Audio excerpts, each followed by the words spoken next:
तो देखिए इस वीडियो में मैं आपके लिए झारखंड उत्पाद सिपाही और झारखंड में होने वाली जितने भी अपकमिंग प्रतियोगिता परीक्षा है उसके रिगार्डिंग देखते हुए मैं दोस्तों 40 क्वेश्चन आपको लेकर आया हूं, जिसमें से हिस्ट्री का, पॉलिटिकल का और आपका ज्योग्राफी का और स्टैटिक जीके और करंट अफेयर का आपका 40 प्रश्न इंक्लूडिंग रहेगा इस वीडियो में। ठीक है, तो दोस्तों 40 प्रश्न आपका सिलेबस के अकॉर्डिंग आने वाला है। तो आप अगर तैयारी करना चाहते हैं तो मैं 15 से 20 सेट देने वाला हूँ इस चैनल के माध्यम से। ठीक है, आप लोगों के पास, तो आप इस है ना चैनल को सब्सक्राइब जरूर कर लीजिएगा, क्योंकि आपका तैयारी हाई लेवल पर पहुंचा दिया जाएगा। ठीक है, तो देखिए हम लोग देखेंगे 40 प्रश्न। ठीक है, तो समय को देखते हुए हम लोग देखेंगे 40 प्रश्न कैसा प्रश्न है दोस्तों, और आपको हाई से लेकर मॉडरेट प्रश्न भी रहेगा और सिंपल प्रश्न भी देखने को मिलेगा। ठीक है, एग्जाम में जिस टाइप से पूछा जाता है। तो देखिए फर्स्ट क्वेश्चन इस प्रकार है।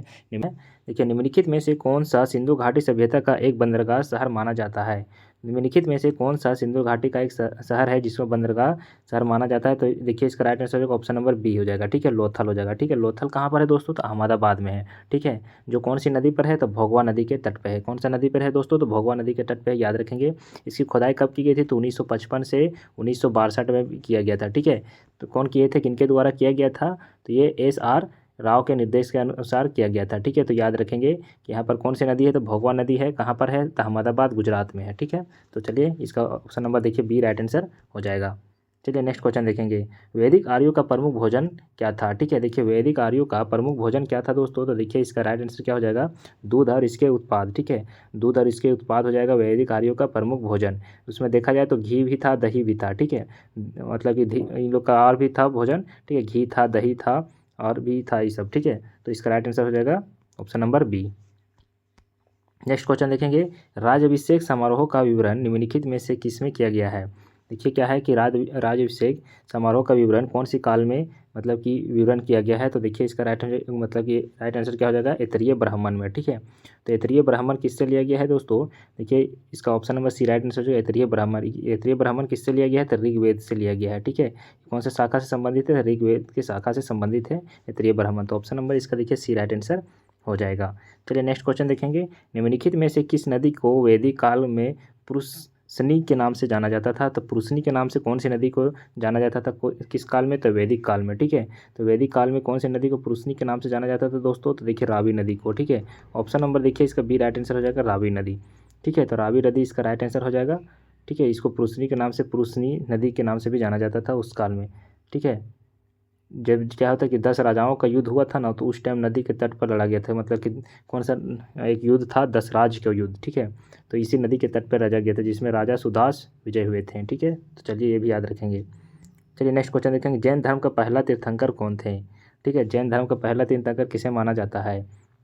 ठीक है, तो जैन धर्म में कितने तीर्थंकर हुए हैं दोस्तों, तो 24 तीर्थंकर हुए हैं। ठीक है, तो 22वां तीर्थंकर कौन है, तो पार्श्वनाथ है। ठीक है, तो देखिए जो जैन धर्म में कितने तीर्थंकर हुए हैं, 24 है। तो इसका पहला जो पूछा जा रहा है कि जैन धर्म, ओह सॉरी, जैन धर्म का पहला तीर्थंकर, ठीक है, तो कौन है, तो यही पूछा जा रहा है। तो इसका देखिए ऑप्शन नंबर क्या हो जाएगा, राइट आंसर हो जाएगा, है ना। तो देखिए क्या है कि जैन धर्म का जो 23वां तीर्थंकर थे कौन थे, पार्श्वनाथ थे। लेकिन इसमें क्वेश्चन पूछा जा रहा है पहला, तो पहला कौन थे, तो ऋषभ देव थे। ठीक है, अजितनाथ हो गए दूसरा, है ना दोस्तों।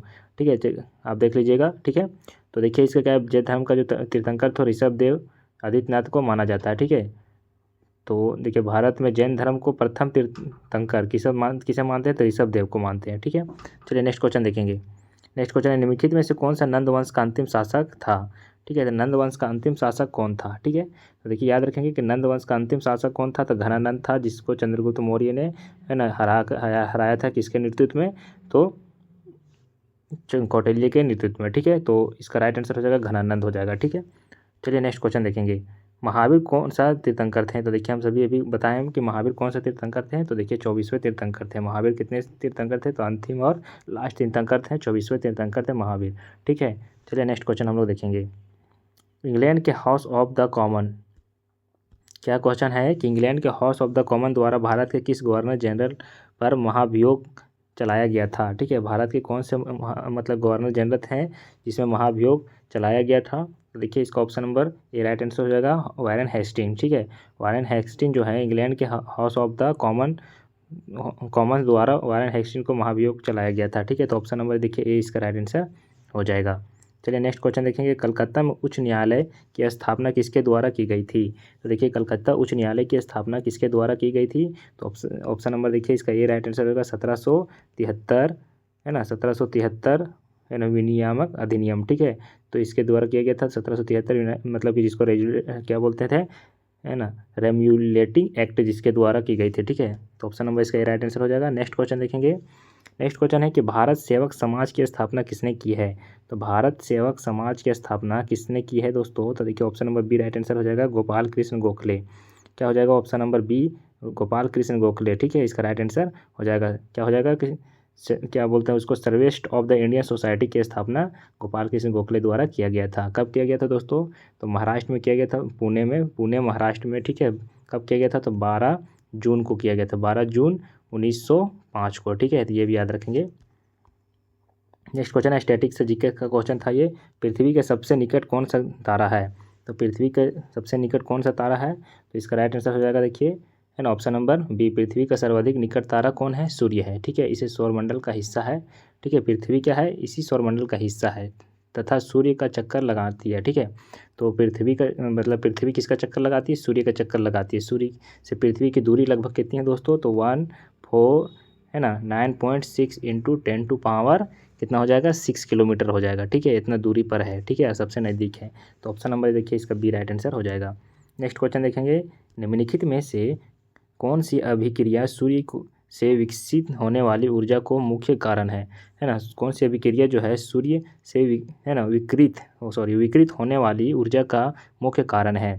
तो कौन सी क्रिया है दोस्तों। तो ऑप्शन नंबर देखिए इसका नाभिकीय विलयन है। ठीक है, तो सूर्य के मतलब कि सूर्य की अपार ऊर्जा का जो स्रोत है वो नाभिकीय विलयन को संकलित करता है। ठीक है, संकलन करता है। ऑप्शन नंबर इसका देखिए बी राइट आंसर हो जाएगा। नेक्स्ट क्वेश्चन देखेंगे हम लोग। देखिए नेक्स्ट क्वेश्चन है कि निम्नलिखित में से किसे ब्लू प्लेनेट कहा जाता है, ब्लू प्लेनेट कहा जाता है। ठीक है, मतलब कि, है ना, नीला ग्रह किसे कहा जाता है। तो देखिए हम सभी जानते हैं कि ब्लू प्लेनेट किसे कहते हैं। तो हम सभी जानते हैं पृथ्वी को। क्यों कहते हैं दोस्तों। तो इसमें बहुत ज़्यादा पानी है ना, इसलिए, क्योंकि पृथ्वी के जल के अधिकतम बहुत ज़्यादा होने के कारण से इसको ये ऊपर से क्या होती है कि नीला दिखाई देती है, इसलिए ब्लू प्लेनेट इसको कहा जाता है। ऑप्शन नंबर देखिए बी राइट आंसर हो जाएगा। ठीक है, चलिए नेक्स्ट क्वेश्चन देखेंगे, किसके ऊपर ताप तीव्रता पूर्वक पड़ता है। किसके ऊपर ताप तीव्रता पूर्वक बढ़ता है। तो ऑप्शन नंबर इसका ए राइट आंसर हो जाएगा, आयन मंडल के द्वारा, आयन मंडल। ठीक है, ऑप्शन नंबर ए क्या हो जाएगा, आयन मंडल के ऊपर क्या होता है, तीव्रता से ताप क्या करती है, बढ़ती है। ठीक है, तो चलिए ऑप्शन नंबर ए इसका राइट आंसर हो जाएगा। चलिए नेक्स्ट क्वेश्चन देखेंगे। नेक्स्ट क्वेश्चन देखेंगे, भूमध्य रेखा निम्नलिखित में से किस किस देश से होकर नहीं गुजरती है। तो भूमध्य रेखा निम्नलिखित में से किस देश से होकर नहीं गुजरती है। तो देखिए ऑप्शन नंबर इसका देखिए क्या हो जाएगा, बी राइट आंसर हो जाएगा, मैक्सिको से। ठीक है, भूमध्य रेखा मैक्सिको से होकर नहीं गुजरती है। तो ऑप्शन नंबर इसका देखिए बी राइट आंसर हो जाएगा। ठीक है, नेक्स्ट क्वेश्चन देखेंगे हम लोग दोस्तों, निम्नलिखित में से कौन सा एक नए आर्थिक सुधारों का अंग नहीं है। निम्नलिखित में से कौन सा एक नए आर्थिक सुधारों का अंग नहीं है। देखिए है ना, उदारवादी हो जाएगा, या भूमंडलीय हो जाएगा, निजीकरणीय या केंद्रीकरणीय। ठीक है, तो देखिए इसका ऑप्शन नंबर क्या हो जाएगा, राइट आंसर। देखिए तो इसका राइट आंसर हो जाएगा केंद्रीयकरणीय। ठीक है, तो क्या है कि इसका देखिए स्थापना कब किया गया था। तो 1991 में। भारत गंभीर आर्थिक संकट से उस टाइम क्या कर रही थी, गुजर रही थी ना, उस टाइम इसका क्या किया गया था, स्थापना किया गया था। ठीक है, तो इसमें क्या क्या था, जिससे कि आर्थिक सुधारों के अंतर्गत निम्नलिखित नीतियाँ भी बनाई गई थी, जैसे उदारवादी है ना, क्या है कि कैशवीकरण के और निजीकरण का ये मतलब कि इसमें चलाया गया था। ठीक है, चलिए नेक्स्ट क्वेश्चन देखेंगे। देखिए भारत के भुगतान सकता है। ठीक है, भारत के भुगतान सकता है संतुलन को किसके द्वारा ठीक किया जा सकता है। ठीक है, देखिए इसका क्वेश्चन थोड़ा इधर उधर हो गया है, भारत के भुगतान कर सकता है। ठीक है, तो देखिए इसका राइट आंसर हो जाएगा, उपयुक्त सभी, जैसे मुद्रा अवमूल्यनीय, है ना, प्रबल निर्यात, क्या है, सर्वधन, क्या है, आयात प्रतिस्थापन। तो इसका ऑल डी मतलब कि हो जाएगा राइट आंसर। ठीक है, नेक्स्ट क्वेश्चन देखेंगे, निम्नलिखित में से कौन सा कर केवल राज्य सरकार द्वारा लगाया जाता है। ठीक है, कौन सा कर जो है केवल राज्य सरकार द्वारा लगाया जाता है। तो देखिए क्या है, मनोरंजन कर। ठीक है, मनोरंजक जो कर है ये राज्य सरकार द्वारा लगाया जाता है। ठीक, चलिए नेक्स्ट क्वेश्चन देखेंगे। नेक्स्ट क्वेश्चन है कि नेक्स्ट क्वेश्चन इस प्रकार है दोस्तों, आप देख सकते हो। देखिए निम्नलिखित, देखिए यहाँ पर क्वेश्चन है कि, देखिए क्वेश्चन नंबर 19 है कि किसी परिवार द्वारा अपने निजी उपयोग के लिए मक्खन, घी, तैयार करना किस भाग का है, ठीक है, किस भाग का उदाहरण है दोस्तों, तो किसी परिवार द्वारा अपने मतलब कि क्या करने के लिए, आर्थिक चलाने के लिए। तो इसका राइट आंसर क्या हो जाएगा, ऑप्शन नंबर डी है ना, निजी लेख निर्माण है, ठीक है, निजी लेख निर्माण इसका राइट आंसर हो जाएगा, ठीक है। चलिए नेक्स्ट क्वेश्चन देखेंगे। नेक्स्ट क्वेश्चन है कि HDR में मानव निर्धारणता सूचकांक वर्ष किया गया है। तो देखिए दोस्तों क्या है क्वेश्चन कि HDR में मानव निर्धारणता सूचकांक वर्ष किया गया है, वर्ष में किया गया है, ठीक है, सूचकांक वर्ष में किया गया है। तो देखिए इसका option number A right answer हो जाएगा 1997 हो जाएगा, ठीक है, 1997 हो जाएगा इसका राइट आंसर, ठीक है। तो ऑप्शन नंबर देखिए ए राइट आंसर हो जाएगा। चलिए नेक्स्ट क्वेश्चन देखेंगे। देखिए यूरोपीय संघ है ना, सांझी मुद्रा को क्या नाम दिया गया है, ठीक है, यूरोपीय संघ सांझी मुद्रा को क्या नाम दिया गया है। तो देखिए ऑप्शन नंबर इसका बी राइट आंसर होगा यूरो, ठीक है, क्या नाम दिया गया है, तो यूरो इसका राइट आंसर हो जाएगा। चलिए नेक्स्ट क्वेश्चन देखेंगे। नेक्स्ट क्वेश्चन है कि WTO किस वर्ष में अस्तित्व में आया। तो क्या है कि WTO जो है किस वर्ष अस्तित्व में आया, तो 1 जनवरी 1995 में अस्तित्व में आया था। कब आया था दोस्तों, तो 1 जनवरी, ठीक है, 1 जनवरी 1995 में आया था, ठीक है। तो ऑप्शन नंबर देखिए इसका सी राइट आंसर हो जाएगा, ठीक है, इधर उधर हो गया है थोड़ा। चलिए नेक्स्ट क्वेश्चन देखेंगे। नेक्स्ट क्वेश्चन इस प्रकार है कि निम्नलिखित में से कौन सा देश आसियान का सदस्य नहीं है। तो कौन सा देश जो है आसियान का सदस्य नहीं है, तो देखिए इसका राइट आंसर हो जाएगा ऑप्शन नंबर बी चीन, ठीक है, चीन आसियान का सदस्य देश नहीं है। वर्तमान में सदस्यों की संख्या कितनी है दोस्तों, तो 10 है। ऑप्शन नंबर देखिए इसका बी राइट आंसर हो जाएगा। नेक्स्ट क्वेश्चन देखेंगे। नेक्स्ट क्वेश्चन इस प्रकार है कि ज्ञानपीठ पुरस्कार के प्रथम विजेता कौन थे। तो ज्ञानपीठ पुरस्कार के प्रथम विजेता कौन थे, तो ऑप्शन नंबर देखिए इसका बी राइट आंसर होगा जी शंकर कुरूप, ठीक है, क्या हो जाएगा इसका राइट आंसर, जी शंकर कुरूप इसका राइट आंसर हो जाएगा, ठीक है। ज्ञानपीठ किस लिए मिलता है दोस्तों, तो ज्ञानपीठ जो पुरस्कार है न्याय द्वारा भारतीय साहित्य के लिए दिए जाने वाला एक सर्वोच्च पुरस्कार है, ठीक है, 1965 में, ठीक है, कब, तो 1965 में क्या है कि मलयालम लेखक जी शंकर कुरूप को प्रदान किया गया था, ठीक है। तो कब किया गया था तो इनको, तो 1965 में, ठीक है। चलिए नेक्स्ट मलयालम थे, ठीक है। अफ्रीका के गांधी के नाम से कौन मशहूर है, अफ्रीका के गांधी के नाम से कौन मशहूर है। तो देखिए इसका राइट आंसर है मीर करजाई या नेल्सन मंडेला या फिरोज गांधी या क्या है इसका SK गांधी। तो देखिए इसका राइट आंसर क्या हो जाएगा, तो ऑप्शन नंबर देखिए Nelson Mandela, option number B right answer हो जाएगा, ठीक है। नेल्सन मंडेला अफ्रीका के गांधी के नाम से जाने जाते थे। वे क्या है कि 10 मई 1994, ठीक है, 10 मई 1994, ठीक है, 1994 के अफ्रीका के प्रथम है ना अश्वेत राष्ट्रपति बने थे, ठीक है। कब बने थे, तो 1995 में, 10 मई 1995 में अश्वेत राष्ट्रपति बने थे, ठीक है। चलिए नेक्स्ट क्वेश्चन देखेंगे। अंतर्राष्ट्रीय महिला दिवस कब मनाया जाता है। तो अंतर्राष्ट्रीय महिला दिवस कब मनाया जाता है, याद रखेंगे 8 मार्च को। कब मनाया जाता है, तो 8 मार्च को अंतर्राष्ट्रीय महिला दिवस मनाया जाता है, ठीक है, याद रखेंगे। चलिए नेक्स्ट क्वेश्चन देखेंगे। नेक्स्ट क्वेश्चन है निम्नलिखित का उपमुक्त वरीयता आरोही क्रम में लिखें, ठीक है, निम्नलिखित का उपयुक्त वरीयता आरोही क्रम में लिखना है आपको, ठीक है। तो यहाँ पर देखिए दिया गया है पंचायती समिति या जिला परिषद, ठीक है, या ग्राम सभा, ठीक है, इसको आरोही क्रम में लिखना है, ठीक है। तो देखिए इसका राइट आंसर क्या हो जाएगा, इसको हम लोग छांटते हैं दोस्तों, ठीक है। तो जैसे देखिए यहाँ पर ऑप्शन नंबर देखिए 2 हो जाएगा, पहला में कौन सा लिखेंगे, तो पहला में देखिए यहाँ पर इधर उधर हो गया है, तो देखिए ग्राम सभा सबसे पहले लिखेंगे, 2 नंबर हो जाएगा। उसके बाद क्या हो जाएगा, पंचायत हो जाएगा, उसके बाद जिला परिषद हो जाएगा, ठीक है। तो ऑप्शन नंबर इसका देखिए 213 हो जाएगा राइट आंसर, ठीक। चलिए नेक्स्ट क्वेश्चन देखेंगे। भारत के राष्ट्रपति भवन का निर्माण किस वर्ष पूरा हुआ।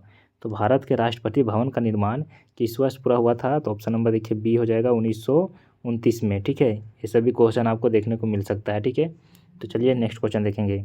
भारत शब्द का प्रयोग सर्वप्रथम किसने किया, ठीक है, भारत शब्द का प्रयोग सर्वप्रथम किसने किया था।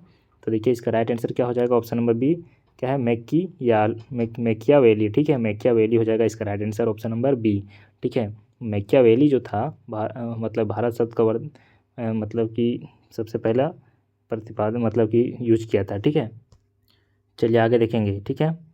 निम्नलिखित में से अस्थायी संस्था कौन सी है, निम्नलिखित में से अस्थायी संस्था कौन सी है दोस्तों, तो ऑप्शन नंबर ए हो जाएगा परिवार, ठीक है। परिवार क्या हो गया, अस्थायी संस्था परिवार है, ठीक है, परिवार एक स्थायी संस्था है, ऑप्शन नंबर इसका ये राइट आंसर हो जाएगा। इंडिया विंस फ्रीडम्स पुस्तक के लेखक कौन है, तो देखिए इंडिया विंस फ्रीडम पुस्तक के लेखक कौन है, तो ये देखना है आपको। देखिए इसका राइट आंसर क्या हो जाएगा, option number B Maulana Abul Kalam Azad. ठीक है, मौलाना अबुल कलाम आज़ाद इसका राइट आंसर हो जाएगा ऑप्शन नंबर बी। ठीक है, नेक्स्ट क्वेश्चन देखेंगे। नेक्स्ट क्वेश्चन इस प्रकार है, देखिए निम्नलिखित में से कौन सी ऑस्कर में नामित प्रमुख भारतीय फिल्म है। ठीक है, तो इसमें से कौन से जो नामित, ठीक है, प्रमुख ऑस्कर में नामित उस टाइम, मतलब कि अभी है ना, देख सकते हो आप। तो देखिए इसका करंट का क्वेश्चन है। ठीक है, तो करंट का अभी का आप करंट का देख सकते हैं, तो है ना, ये पहले का क्वेश्चन है दोस्तों। ठीक है, तो इसका देखिए मदर इंडिया हो जाएगा। अभी का देखिएगा इसी तरह का क्वेश्चन आपको देखने को मिलेगा। नेल्सन डोप टेस्ट, ठीक है, NDTL कहाँ स्थित है, लेबोरेटरी। ठीक है, तो NDTL ये एक स्टैटिक जीके है। ठीक है, ये क्वेश्चन आपको, ऐसा क्वेश्चन आपको देखने को मिलेगा। तो ऑप्शन नंबर सी हो जाएगा नई दिल्ली में। ठीक है, ऑप्शन नंबर सी इसका क्या हो जाएगा, नई दिल्ली। नेक्स्ट क्वेश्चन है कि भविष्य की आर्थिक महाशक्तियों के रूप में भारत, रूस, चीन और ब्राज़ील को सामूहिक रूप से ब्रिक, है ना, सब ब्रिक क्या है कि सर्वप्रथम किसने कहा। ठीक है, ब्रिक सबसे पहले किसने कहा था सम्मिलित रूप से। ठीक है, तो इसका देखिए राइट आंसर हो जाएगा ऑप्शन नंबर जिम ओ'नील ने। ठीक है, जिम ओ'नील इसका राइट आंसर हो जाएगा। चलिए नेक्स्ट क्वेश्चन देखेंगे। निम्नलिखित में से कौन शास्त्रीय संघ वासिका के रूप में प्रसिद्ध है। तो शास्त्रीय संघ वासिका के रूप में प्रसिद्ध कौन है, तो देखिए बी कृष्णमूर्ति शास्त्रीय संघ, शास्त्रीय संगीत के वाचिका के रूप में प्रसिद्ध है। तो इसका राइट आंसर हो जाएगा ऑप्शन नंबर सी। ठीक है, नेक्स्ट क्वेश्चन देखेंगे। यम याप क्वेश्चन है दोस्तों, यम याप। ठीक है, यम याप दर्रा किस राज्य में स्थित है। तो यम याप दर्रा जो है ये किस राज्य में है, तो देखिए अरुणाचल प्रदेश में है। ठीक है, इसका राइट आंसर क्या हो जाएगा, Arunachal Pradesh, option number B. Next question है कि भारत का, है ना, बाल सर्जन, चाइल्ड सर्जन किसे कहा जाता है। भारत का चाइल्ड सर्जन किसे कहा जाता है, तो देखिए इसका राइट आंसर क्या हो जाएगा, है ना, ऑप्शन नंबर ए हो जाएगा। क्या है, आकृति प्राण जायसवाल। ठीक है, आकृत प्राण जायसवाल को कहा जाता है। ऑप्शन नंबर ए इसका राइट आंसर हो जाएगा। ठीक है, नेक्स्ट क्वेश्चन है कि टी किस खेल से संबंधित है, किस खेल से जुड़ा हुआ है टी। ठीक है, तो टी जो है किस खेल से जुड़ा हुआ है, हॉकी, पोलो या है ना मोल्क या बैडमिंटन। तो देखिए इसका राइट आंसर क्या हो जाएगा, तो ऑप्शन नंबर सी हो जाएगा मोल्फ। ठीक है, मोल्फ जो है टी खेल से जुड़ा हुआ है। नेक्स्ट क्वेश्चन देखेंगे। भारत में निम्नलिखित में से कौन सा फुटबॉल स्टेडियम नहीं है। भारत में निम्नलिखित में से कौन सा फुटबॉल स्टेडियम नहीं है, देखिए श्रीनगर, सिक्किम या कोलकाता या अहमदाबाद। ठीक है, तो क्या है कि भारत में निम्नलिखित में से कौन सा फुटबॉल स्टेडियम नहीं है यहाँ पर। हालांकि यहाँ पर नाम तो पूछा जा रहा है, ठीक है, भारत का ही संघ का, लेकिन यहाँ पर देखना जाए कि कौन सा नहीं है फुटबॉल स्टेडियम। ठीक है, तो देखिए सरदार पटेल स्टेडियम अहमदाबाद ये हो जाएगा, या और भी देख सकते हो आप। तो देखिए इसका राइट आंसर यही हो जाएगा ऑप्शन नंबर डी। ठीक है, वर्तमान में मोदी स्टेडियम क्रिकेट से संबंधित है अहमदाबाद। ठीक है, पहले जब खुला था तो मोटोरा इसी का नाम था। ठीक है, भारतीय क्या है, भारतीय अंतरिक्ष कार्यक्रम का जनक किसे कहा जाता है। ठीक है, भारतीय अंतरिक्ष कार्यक्रम का जनक किसे कहा जाता है, तो विक्रम साराभाई को। ठीक है, किसको कहते हैं, तो विक्रम साराभाई को कहा जाता है। तो दोस्तों ये रहा आपका 40 क्वेश्चन। ठीक है, जो आपका एग्जाम को लेकर बहुत ही ज़्यादा, एग्जाम को पॉइंट ऑफ व्यू से बहुत ज़्यादा इंपॉर्टेंट था। ठीक है, तो आप 40 क्वेश्चन अच्छे से देख लेंगे। ठीक है, मैं इसी तरह का सेट बाय सेट आपके पास लेकर आते रहूँगा। ठीक है, अभी मैं फिर से झारखंड का भी इसको 50 क्वेश्चन लेकर आने वाला हूँ। ठीक है, तो जाकर सबका मैं प्ले लिस्ट बना दिया हूँ, जाइए प्ले लिस्ट में देखिए, उधार एकदम तैयारी कीजिए, जाकर एग्जाम में बैठिए, 500-600 नंबर लेकर आइए। ठीक है, तो थैंक यू फॉर वॉचिंग।